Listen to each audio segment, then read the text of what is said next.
The chandeliers dripped golden light across the marble floor like honey, each crystal refracting the afternoon sun into fragments of false hope. Isabella Carter stood at the altar in a wedding gown that cost more than her dignity, white roses choking the air with their sickly, sweet perfume. The string quartet played Mozart like a requiem. Victor Hale's hand extended toward her, palm up and waiting. His granite eyes held no love, only ownership. The debt collector dressed in Armani. Her father's shipping empire had collapsed like a house of cards, and she was the payment. The final transaction. Her fingers trembled as they moved toward his. The doors exploded open. A man strode down the aisle in midnight black, his presence cutting through the gilded hall like a knife through silk. Dark hair, steel eyes, a face carved from shadows and secrets. Alexander Blackwell, the billionaire ghost, the man who built empires in silence. Isabella's breath stopped. I object. The words detonated. Gasps rippled through the crowd like shockwaves. Victor's face twisted with rage, veins pulsing at his temples. What is the meaning of this, Blackwell? Alexander stopped 3 feet from Isabella, his eyes locked on hers with an intensity that made her skin burn. He extended his hand toward her, steady and sure. She's with me. The hall erupted into chaos. Women clutched their pearls. Men leaned forward, hungry for scandal. Victor lunged forward, fists clenched. You think you can waltz in here and claim what is mine? I paid their debts. She belongs to me. Alexander's voice dropped to something deadly quiet. She is not yours. She never was.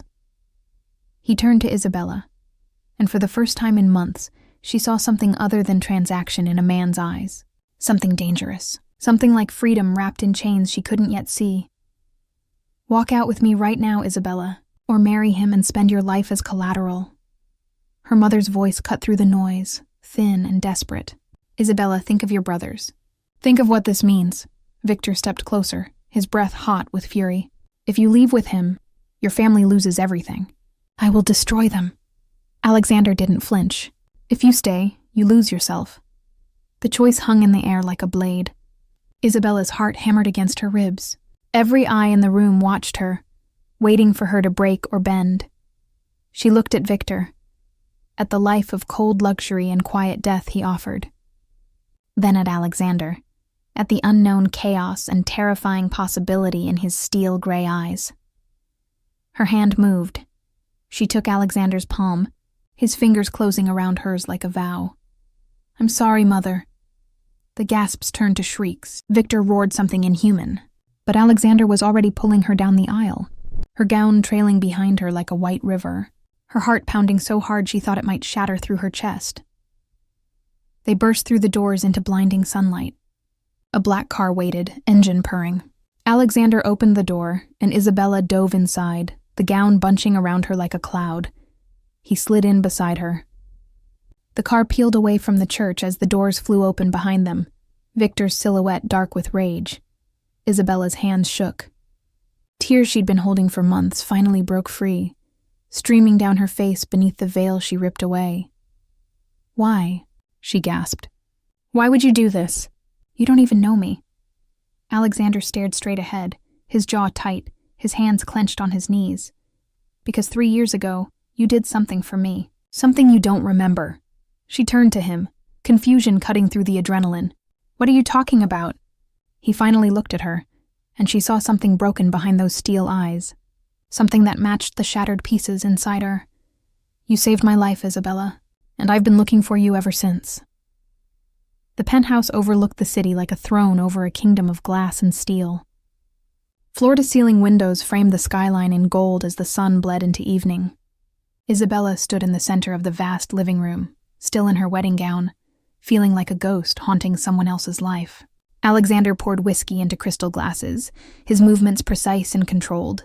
He'd shed his jacket, rolled his sleeves to his elbows. In the fading light, she could see faint scars running along his forearms, battle wounds from a war she didn't understand.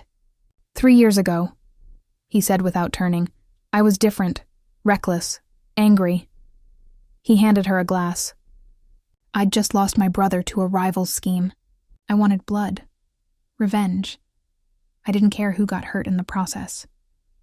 Isabella's fingers wrapped around the cool crystal. What does this have to do with me? I was on a bridge. His voice went hollow. The West Side Bridge, 2 a.m. I'd driven there to think, or maybe to stop thinking permanently. I was standing on the railing when you appeared. Memory flickered at the edges of her mind. A night drive 3 years ago, unable to sleep, her father's business just beginning to crumble. A bridge, a man in the dark. You talked me down, Alexander continued, his eyes distant. You didn't know who I was.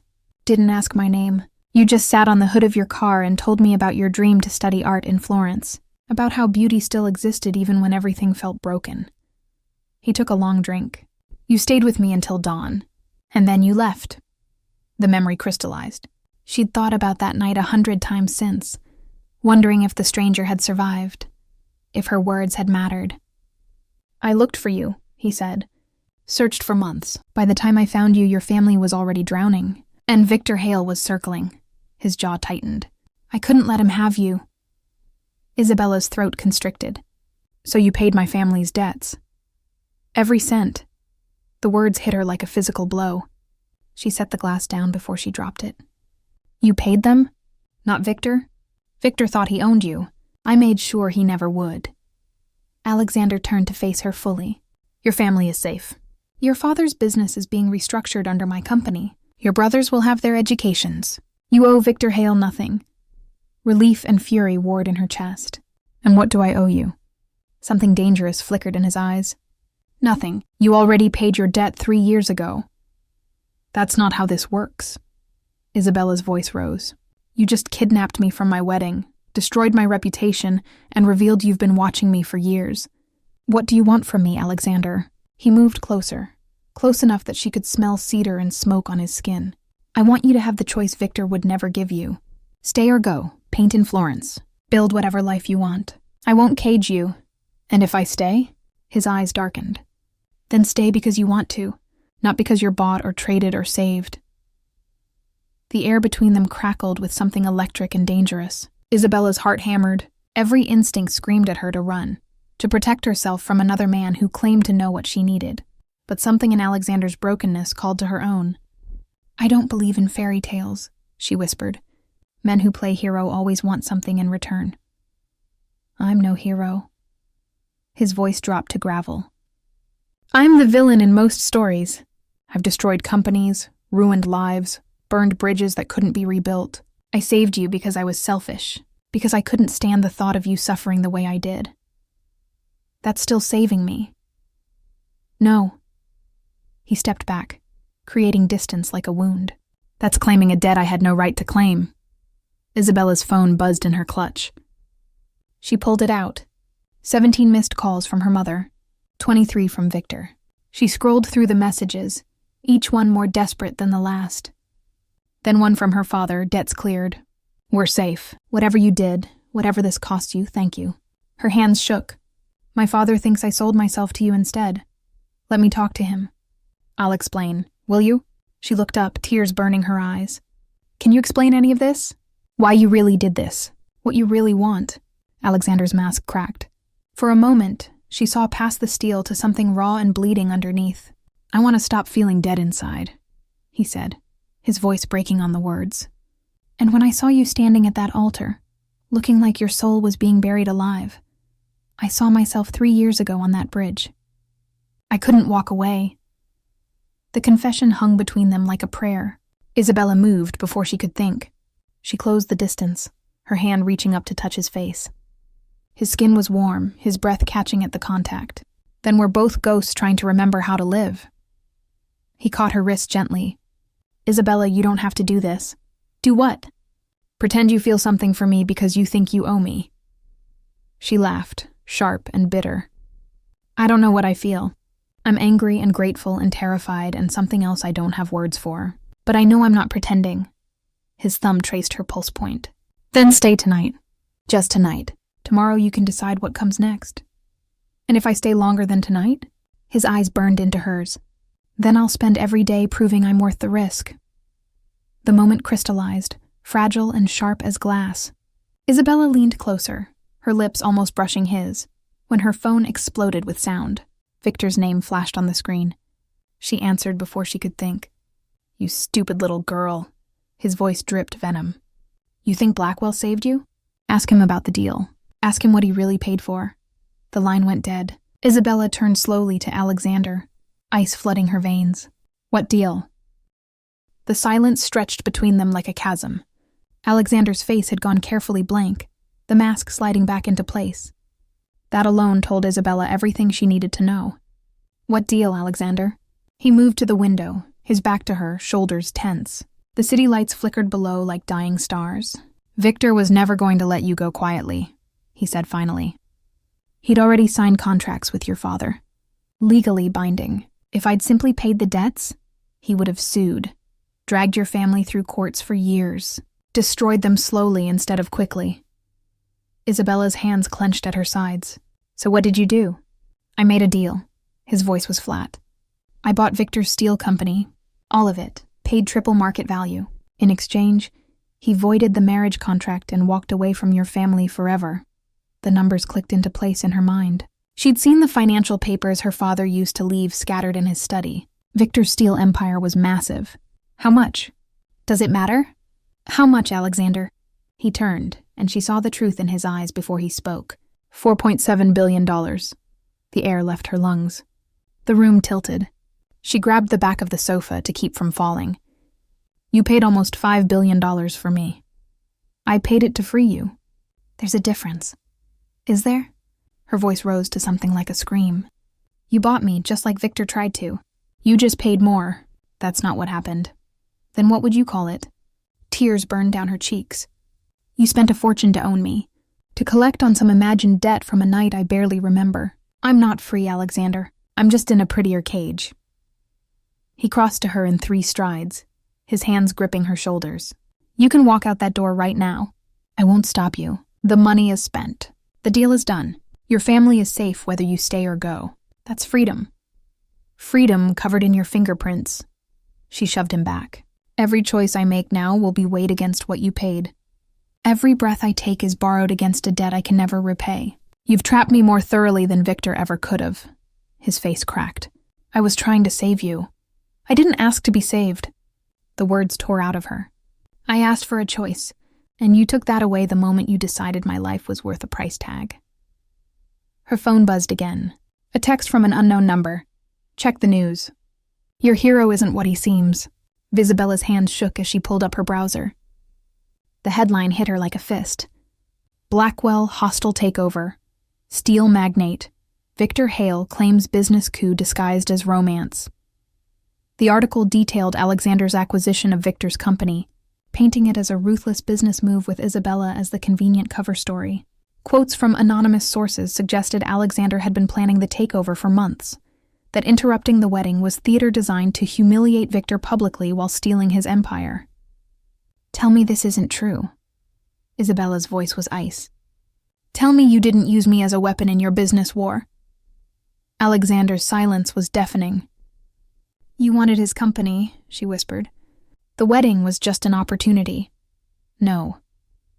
But his denial came too late, too weak. How long have you been planning to acquire Victor's steel business? Isabella, let me explain. How long, Alexander? His jaw worked. 8 months. But that's not why I did this. The betrayal cut deeper than any knife. You lied. About everything. The bridge, the debt, saving me. It was all just manipulation so I wouldn't question why you'd really interrupted the wedding. The bridge was real. His voice broke. Everything I told you about that night was true. But yes, I'd been watching Victor's company, waiting for an opening. When I found out you were engaged to him, I saw a way to accomplish both. To free you and to destroy the man who'd been trying to undermine my shipping operations for years. Your shipping operations. Isabella laughed, bitter and sharp. So I was just collateral benefit in your revenge plot. You were never collateral.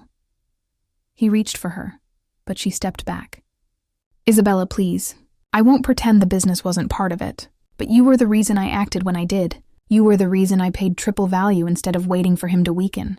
I could have destroyed Victor slowly. I chose to burn everything I'd built to get you away from him. Because you wanted me? Or because you wanted to hurt him? The question hung in the air like poison. Alexander's face went hollow. Both, and I hate myself for it. Isabella grabbed her clutch, her wedding gown dragging behind her like chains. "Where are you going?" "Anywhere but here." She headed for the door. "Isabella, wait, please. Just let me explain." She turned at the threshold, tears streaming down her face. "You want to explain? Fine. Explain how I'm supposed to trust anything you say when everything was built on lies. Explain how I'm supposed to feel saved when I'm just a chess piece in your game. Explain how I'm supposed to separate the man who talked about wanting to feel alive from the man who spent $5 billion on revenge." "I can't." His voice cracked completely. "I can't explain it because I don't understand it myself. All I know is that the moment I saw you 3 years ago, something dead inside me woke up. And when I found you again, I couldn't let you go, even if it meant using you, even if it meant becoming the monster I swore I'd never be again." The raw honesty in his voice stopped her cold. She saw him clearly for the first time. Not a hero or a villain, just a broken man who'd tried to fix 2 things at once and shattered them both. "I need time," she whispered. "To think. To figure out who I am without my family's debts or your money or any of this. Take all the time you need." He pulled a card from his wallet and held it out. "This is a private account. Enough for you to go anywhere, do anything. No strings. No contact unless you initiate it." She took the card with trembling fingers. "What if I never come back?" "Then you never come back." His eyes were wet now, something she'd never expected to see. "And I'll spend the rest of my life knowing I had everything I wanted for 12 hours and destroyed it because I couldn't be honest about my own demons." Isabella's throat closed. She wanted to hate him, wanted the fury to be clean and simple, but all she felt was tired, so desperately tired. She turned and walked out the door. The elevator ride down felt like falling. By the time she reached the lobby, her phone was buzzing with a new message. Her father. "We need to talk, now. It's about your mother." The photo attached made her blood freeze. Her mother unconscious, in what looked like a hospital bed, and standing beside her, Victor Hale's smile was sharp as a blade. The next message came through. "Your family for you. You have 2 hours to decide. Come alone." The warehouse district smelled like rust and rain. Isabella's heels clicked against cracked concrete as she approached the building Victor had specified. The wedding gown was gone, replaced by jeans and a black jacket, but she felt just as exposed. Just as trapped. Her phone buzzed. Alexander's name on the screen. She'd blocked him after the 5th call. Whatever happened next, she needed to face it alone. No more men playing savior. No more being the prize in someone else's war. The warehouse door stood open like a mouth. Inside, harsh fluorescent lights buzzed overhead. Victor sat in a metal chair at the center of the space, casual as a king on a throne. Her mother lay on a cot behind him, breathing but unconscious. 2 men in dark suits flanked her. "You came." Victor's smile was acid. "I wasn't sure you would. Thought maybe Blackwell's billions might be more appealing than family loyalty." "Let her go." Isabella's voice was steady, despite the fear clawing at her throat. "This is between us, is it?" Victor stood circling her like a predator.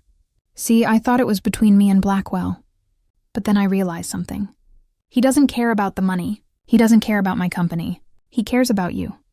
He stopped directly in front of her. "Which makes you the most valuable asset in this entire game." "I'm not an asset. Everyone's an asset, Isabella. The question is how much they're worth." He pulled out his phone, typed something. "I've sent Blackwell a message. You for your mother. He can choose which one he wants to save." Ice flooded her veins. "He won't come, won't he? The man who spent $5 billion on you? The man who's been calling you every 10 minutes since you walked out?" Victor's smile widened. "He'll come, and when he does, I'll have everything I need to destroy him. You already lost. He bought your company. He bought a shell." Victor's laugh was sharp. "I gutted it before I sold it. Moved all the valuable assets to offshore accounts, left him with debt and empty buildings. By the time his lawyers figure it out, I'll have rebuilt somewhere he can't touch. The betrayal within the betrayal." Isabella's mind raced. "So why do you need me?" "Because bankrupting him isn't enough." Victor's eyes went cold. "He humiliated me, stole my bride in front of the city's elite, made me look weak. I want him to feel what I felt. I want him to choose between the woman he claims to love and his entire empire." He checked his phone. "He's on his way. Should be here in 10 minutes. "You're insane. I'm thorough." Victor nodded to his men. They moved toward her mother. "Wait." Isabella's voice cracked. "Whatever you're planning, leave her out of it. She's not part of this. Everyone's part of this now." Victor pulled a document from his jacket. "Here's how it works. You sign this marriage contract, agree to be my wife for the next 5 years, and your mother walks out of here safely. Blackwell keeps his remaining assets. Everyone survives. And if I refuse, then we see how much Blackwell's love is really worth when he has to watch you die." The warehouse door crashed open. Alexander stood silhouetted in the entrance, 3 of his own security team behind him. His face was fury carved from stone, his steel eyes blazing in the harsh light. "Let her go, Victor." "Ah, the hero arrives." Victor grabbed Isabella's arm, yanking her against him. Something cold and sharp pressed against her ribs. A knife, right on schedule.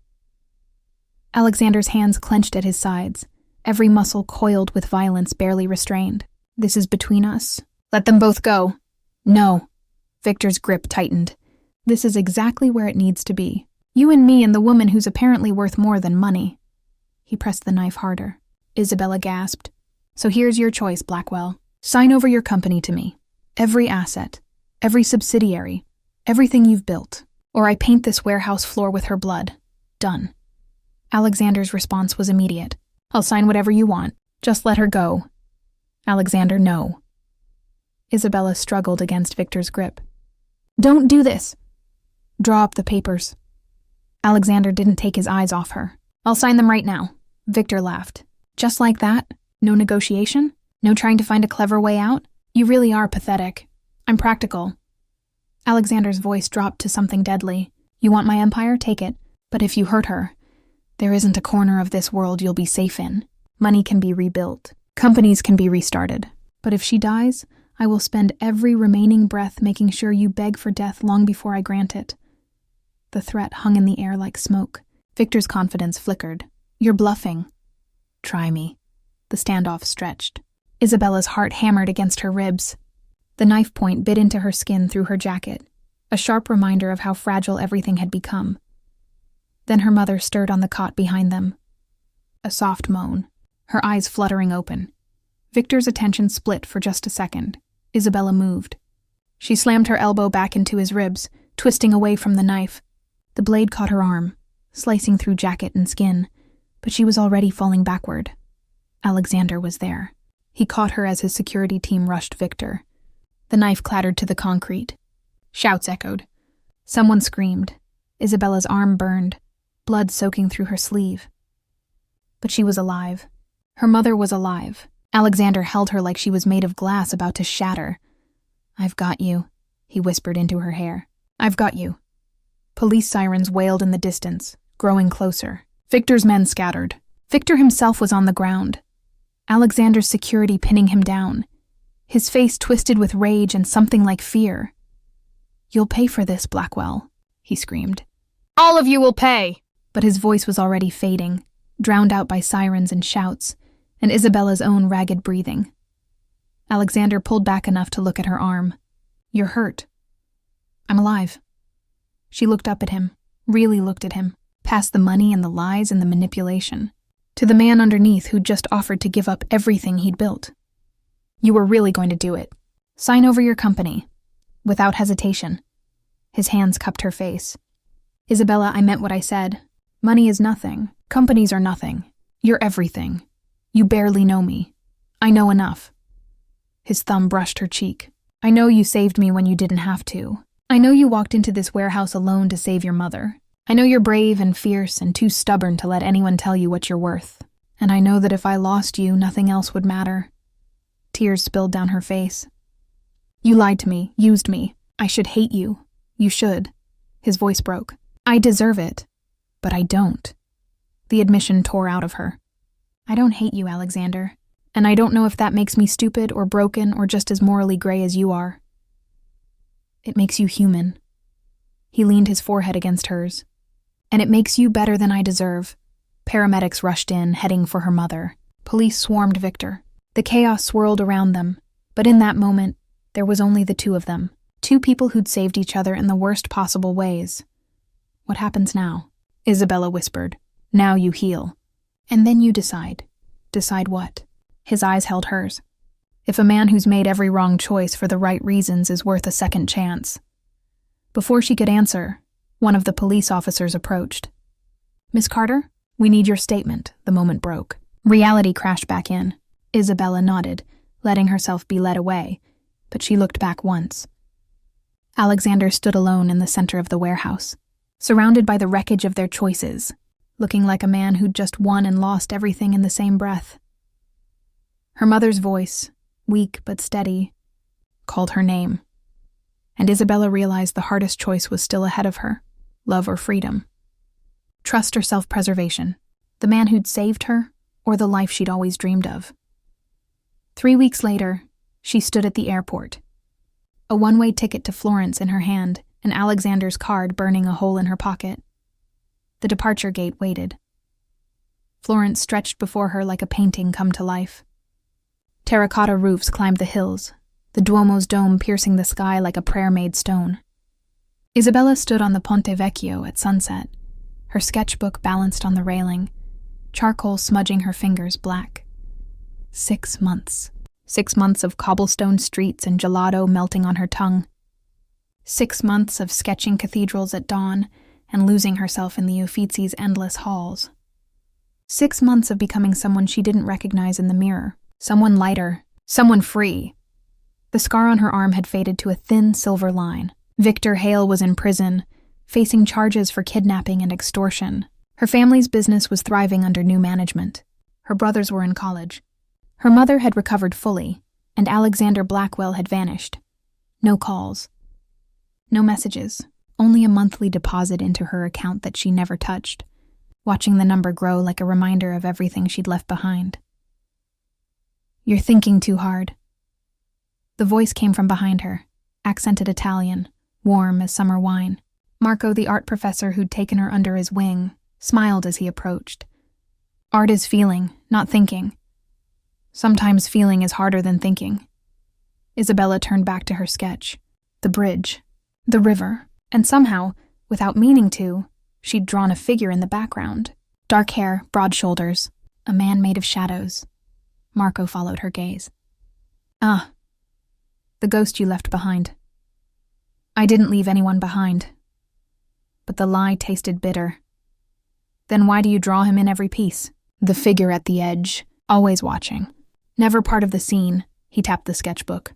"You can run across oceans, Isabella, but you cannot outrun what lives in here." He touched his chest over his heart. "I'm not running, no? Then what do you call this?" He gestured at the city around them. "Your dream, yes, but also a very beautiful hiding place." The words stung because they were true. She'd built a life here. Friends, a small apartment overlooking the Arno, acceptance into a prestigious art program, everything she'd ever wanted. And yet, every morning she woke reaching for something that wasn't there. Every night she fell asleep wondering if he was still alive, still breathing, still fighting his demons alone. "What if I go back and it's all wrong?" she whispered. "What if I choose him and lose myself again?" "What if you never go back and lose both?" Her phone buzzed. An unknown number. Her heart stopped as she opened the message. A photo. Alexander standing in front of a building, but it wasn't a skyscraper or corporate headquarters. It was a small gallery. The sign above the door read, "The Westside Bridge Foundation, Art Therapy Center." The accompanying text wasn't from Alexander. It was from his assistant. He wouldn't reach out himself. "Too afraid you'd think he was trying to manipulate you, but I thought you should know. Every cent from the company Victor left him with. The shell that was supposed to be worthless. He liquidated it all. Built this. 12 locations across the city. Free art therapy for anyone who needs it. Suicide prevention. Mental health support. He named it after the bridge where you saved him. I thought you'd want to know what you started." Isabella's hands shook. She scrolled through the attached photos. Bright studios filled with easels and paint. Counselors working with teenagers. Group sessions. A wall of artwork from participants. Raw and beautiful and alive. The final photo stopped her cold. A sketch mounted in a frame. Her own work from 3 years ago. The drawing she'd been working on that night on the bridge before she'd seen him. A phoenix rising from ashes. Wings spread wide. Fierce and free and unbroken. The caption beneath it read, Hope looks different for everyone. Sometimes it wears a wedding gown. Sometimes it carries charcoal-stained hands. Thank you to the stranger who reminded me that beauty exists even in darkness. Tears blurred her vision. Marco squeezed her shoulder. Go, he said gently. Your dream will still be here tomorrow, but some choices cannot wait for tomorrow. Isabella ran. Through the streets of Florence, her sketchbook tucked under her arm, her phone pressed to her chest. To her apartment. To her closet. To a suitcase she'd never unpacked, filled with a single item she'd carried across an ocean. The wedding gown. 20 hours later, she stood outside the West Side Bridge Foundation's main location.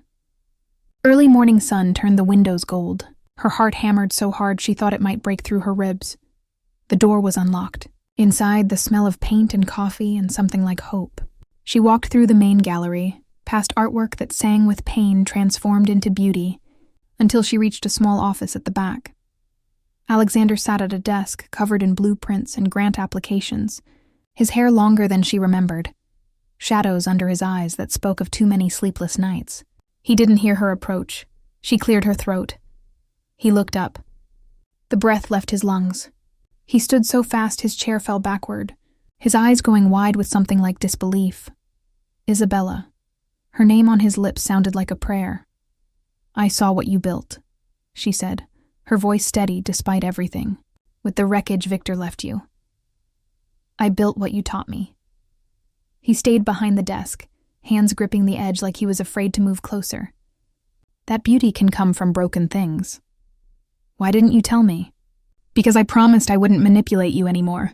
Wouldn't use grand gestures or money or anything else to make you feel obligated. You needed freedom. I wasn't going to take that away by making you feel guilty for leaving. And if I never came back? His face cracked. Then I'd spend the rest of my life building things that might have made you proud. And trying to be the man you thought you saw that night on the bridge. Isabella set her sketchbook down on the desk. I brought you something. He opened it with trembling hands. Page after page of sketches from Florence. Cathedrals and bridges and street scenes. And in every single one, like Marco had said, a figure in the background. Dark hair, broad shoulders, a man made of shadows. I couldn't stop drawing you, she whispered. I tried. I built my dream, Alexander. Everything I said I wanted, and you were in every single piece. Isabella, I can't ask you to give that up. You're not asking. She moved around the desk, closing the distance between them. I'm choosing. Not because I owe you. Not because I'm trapped or bought or obligated. But because I learned something in Florence. What's that? That freedom isn't about running away from complicated things. It's about choosing the complications worth fighting for. She took his hands in hers. You're the most complicated, frustrating, morally ambiguous person I've ever met. You lied to me, used me, made choices that should make me hate you. But you also saw me when I was invisible, fought for me when I couldn't fight for myself, and you gave me the freedom to leave, even though it destroyed you. You let me go. Her voice broke. Do you know how rare that is? How precious. His hands came up to cup her face. I've been dying without you. I've been half alive. She leaned into his touch. So let's try being whole, together. With all our scars and mistakes and moral gray areas, you deserve better than me. I deserve someone who sees me as more than a debt or a prize or a problem to solve. Someone who challenges me to be brave. Someone whose brokenness matches mine. She smiled through tears. I deserve you, Alexander. Flaws and all. And you deserve me. He kissed her then. Not gentle, not careful, but desperate and fierce and real. Tasting like coffee and second chances. Like two people who'd found each other in the darkness and chosen to stay even when the light revealed every flaw. When they finally broke apart, Isabella pressed her forehead to his. I'm still going back to Florence sometimes. To study, to paint, to keep building my dreams. Good. He smiled, and it transformed his face into something young and unguarded. I'll come with you, or wait for you, whatever you need. And you'll keep building this? She gestured at the foundation around them. With you, if you want. Your art could help people the way it helped me. Our art, she corrected. Our second chance. Our choice. Outside, the city woke to another morning. The sun climbed higher, burning off the last shadows. They stood together in the office that smelled like paint and possibility. Two people who'd saved each other in the worst and best ways possible. Not a fairy tale. Not a romance built on lies or transactions or grand gestures. Just two scarred souls choosing to be brave enough to love anyway. To build something beautiful from the broken pieces they'd made of each other. What happens now? Alexander asked. Isabella picked up a piece of charcoal, turning to a blank canvas on the wall. She began to draw. Two figures on a bridge, hands reaching across the distance between them. Not perfect, not saved, just human. Now we live, she said, and we paint our own ending. He picked up another piece of charcoal and added his own lines to the canvas, their hands moving in harmony, creating something neither could have made alone. Years later, when the West Side Bridge Foundation had grown to 30 locations, when Isabella's art hung in galleries across 3 continents, when they'd built a life that was messy and real and more beautiful than any fairy tale, people would ask them how they'd made it work. Isabella would look at Alexander, at the silver threading his hair and the smile lines around his eyes, and she'd remember that warehouse, that choice, that moment when she'd decided that loving a complicated man was better than living a simple lie.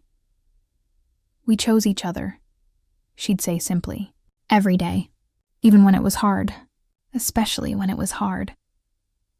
And Alexander would take her hand, his thumb tracing the faded scar on her arm, and add quietly, "She saved me, and then she let me save myself." Everything else was just details, not a perfect ending, but a real one, the only kind worth having. The end.